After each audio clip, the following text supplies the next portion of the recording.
Okay, let's go ahead and do a quick Thursday recap. A lot of it's just kind of a quiet sideways price action. Price actually started to break down in the early morning before the market changed, and it trended on down.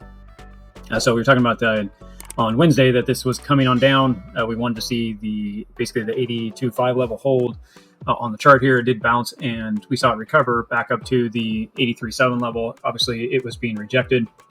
Traded along in that area with the rejection. A continuation of the rejection, and then we had the start to get pushed away. We did see the stochastics, everything were topped out, and we saw this push down, and then ran down and created a lower low here on RSI as well through the morning. So the real potential trade was as this broke down and then came through, and on the 21 here, put support above that 83.7 level, and then go ahead and let it trade on out.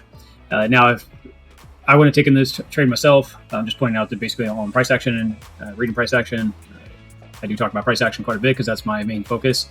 I feel if you learn how to use price action and use the indicators to knowledge that you can actually pretty much find all opportunity in the market and not just continue just to look for one type of strategy. For myself, I don't like to trade when we're that close to the session. A lot of times it'll just come down and you get some rejects or weird movement. So I want to see a close. A lot of times I like to see at least a half-hour close afterwards. So that would have been somewhere right in here. We did see this reverse and come back up. Same thing. Now we're back at that same level of the 82.5 range. This candle rejected and then we tested it again. So I would have been really looking at that opportunity for my trade. Safety area, you could have came back up above the other original target of the 83.7, but with that holding and coming down through here, we also could have looked at the break as well through here. So this would have been your low for the evening. This would have been the high of the evening, right in these two major supports from the daily. That would have been the potential of the trade for the breakdown right in here. Now, if we go into the 15-minute on this, you could go ahead and say when it comes back through and back test the 21 right here and get your two closes. So that would have been basically right here. You would have got out, and then you would have been kind of just sideways the rest of the day. And now we're kind of trading back up again. Now we're back in that same spot here as we're getting into the end of the day and going into the session for the night. There isn't a lot of strength to go up or down right now in the longer time frames. We're going to have to go ahead and wait this out and kind of see if we get some stronger confirmations. The 1 hour right now is pushing up against this 21. We are getting back. We did get back above the 82.5 level, which is a good sign. We'd like to see if we can maintain that push up. We do see the stochastic topping out. It does have currently the MACD did cross on the 1 hour, which is a nice up signal potential here.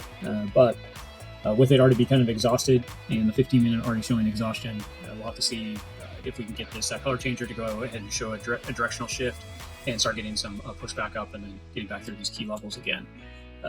But that's about it. Not a lot of price action.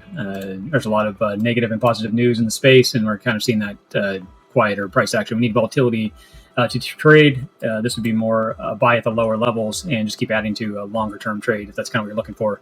Day trading, this kind of stuff, they call it whipsaw. You just kind of get in and out. If you are going to take trades, get out earlier. Don't hold them for long runs just because you get these quick movements where you see today. So that's about it for the Thursday. We'll go ahead and take a look at the Friday price action and kind of see where we're at and see if we can get some stronger moves down and get into the level where we get a stronger bounce and start heading back up or vice versa. So we'll go ahead and keep watching it for you and passing that information along. But thank you guys, and we'll see you in the next video.